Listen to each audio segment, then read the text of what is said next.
ॻोठ पेरोज़ खान में जो रहायशी अली बख्श गुलाटो मुंहिंजो नालो आहे। ॻोठ पेरोज़ खान में तक़रीबन 40-45 सालनि खां अध सदी थी वियो आहे। असांखे जेके नुमाइंदा आहिनि उहे इलेक्शन जे दौरान में अची वोट वठी हलिया वञनि था, ज़ाहिर नथा थियनि।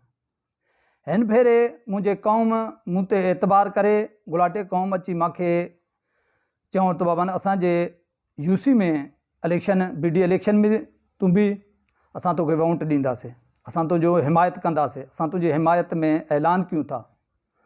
हफ़्ते खां मुंहिंजे कढ हुया। अॼु मां उन्हनि जे चवण मुताबिक़ पंहिंजे क़ौम जे मां ऐलान कयां थो त मां पंहिंजे यूसी में एज़ ए चेयरमैन BD में मां शालीपुर में मां इलेक्शन में मां पंहिंजो जो फार्म भरायां थो ऐं मां पंहिंजे क़ौम खे ऐं मां पंहिंजे यूसी जे बाशऊर अवाम खे रिक्वेस्ट कयां थो हथ ॿधी त बराए महिरबानी अॻिले नुमाइंदनि खे तव्हां छॾे ॾियो। उन्हनि खोड़ लुटियो आहे पंहिंजे यूसी खे, पंहिंजे तालके खे। महिरबानी करे वोट हिन ग़रीब खे ॾियो ताकी ग़रीब खे ॾींदो त ग़रीब जे गिरेबान ताईं तव्हांजो हथ ग़रीबनि जो पहुचंदो। अगरि कंहिं वॾेरे खे, कंहिं अमीर खे, कंहिं पीर खे वोट ॾींदा वे त उन्हनि जे गिरेबान ताईं तव्हांजो हथ कोन पहुचंदो। जीअं एतिरा सदी अॻु गुज़री विया आहिनि एतिरा सदी वरी गुज़रंदा। असांजा ॿार पियो ग़ुलामी जो ज़िंदगी गुज़ारींदा।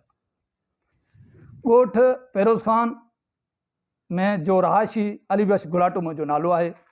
ॻोठ पेरोज़ खान में सर गुलाटनि जा साईं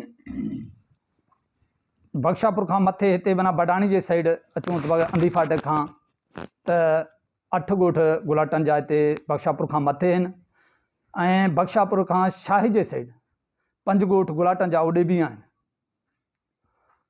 त ऐं मुंहिंजे जेके क़ौम जा आहिनि जा मूंखे अची हिमायत मुंहिंजो कयो आहे, जा उन्हनि अची मूंखे इलेक्शन जे बारे में मूंखे आगाह कयो आहे, मूंखे हिमायत करे मूंखे चऊं त बाबन तूं इलेक्शन में बि ऐं उन्हनि जो चवण मुताबिक़ ऐं मां पाण बि अॼु वियुमि 2-3 ॻोठ घुमी आयुमि। उन्हनि चयो त बाबा चाचड़ क़ौम बि असांखे एतमाद में वरितोसीं, जखराणी क़ौम आहे उहा बि एतमाद में वरितोसीं। पंहिंजे बाशऊर क़ौम खे ऐं यूसी जे बाशऊर अवाम क़ौम खे मां अपील थो कयां पुरजोश बराए महिरबानी करे हिन वारे इलेक्शन BD में मुंहिंजी हिमायत कनि।